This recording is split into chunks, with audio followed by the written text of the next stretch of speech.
Hey everyone, welcome back to my channel. I wanted to share with you a days till a countdown thing that I created.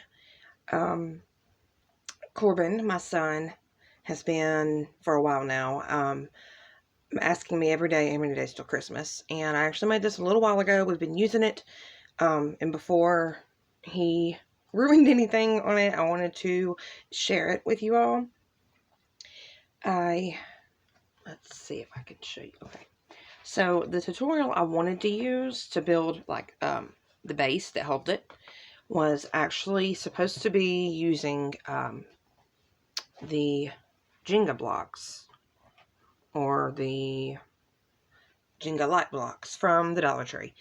And as usual, my Dollar Trees don't get the good stuff. So after about 2 weeks of looking for those blocks, I gave in and decided I would just build my own little base. Excuse me.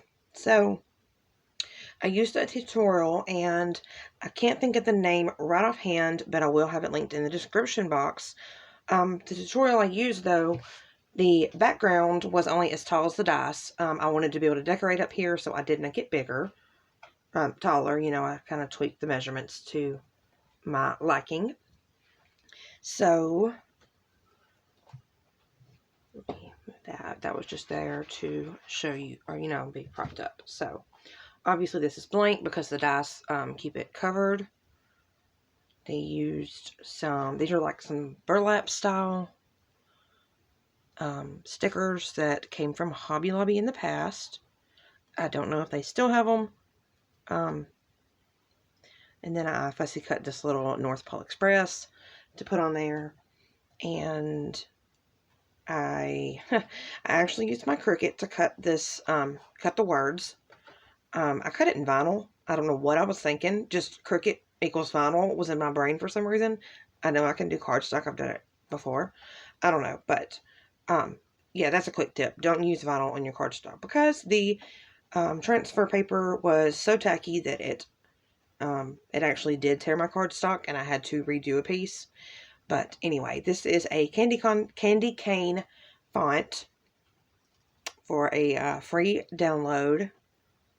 I can try and link that in the description as well. So I put it on cardstock. I used this star gold tinsel trim that came from the Dollar Tree. I built my box and then I added it on the back. And this is the paper I covered it in. This paper is from, what was that collection called?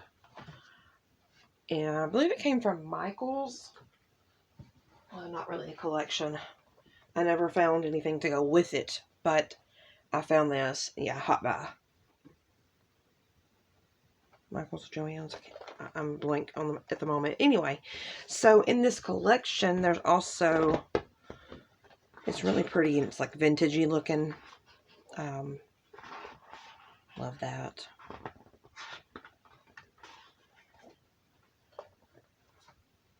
Cut aparts. Well, strips, and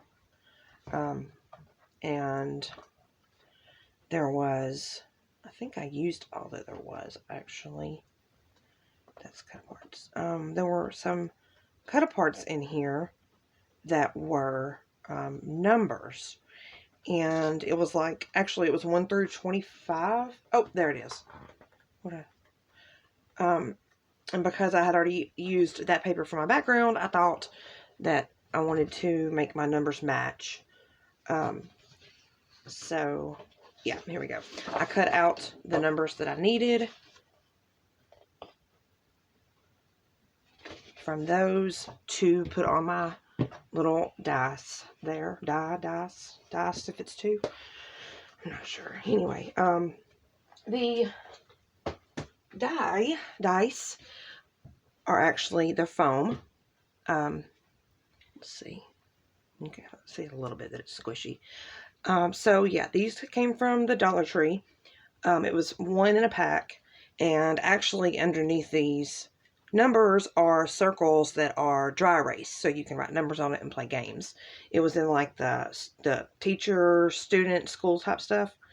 So anyway, I cut my numbers out that I needed, I rounded them and used 2 different glues actually to make sure they stayed on, and put them on there. I did have to make my zeros myself because there was 1 through 25. There was no 0. But it worked out. I had some little numbers in my stash. Anyway, so yeah. Is it 29 or 30 days? I'm going to put it on 29. So anyway, that is my project share for my Christmas countdown. If you're interested in making this, as I mentioned, I'll have the link in the description. I hope you guys enjoyed it. And now I'm going to go put this back by the Christmas tree. And now I have my video done. Yay. That's all, guys. Thanks for watching. Bye.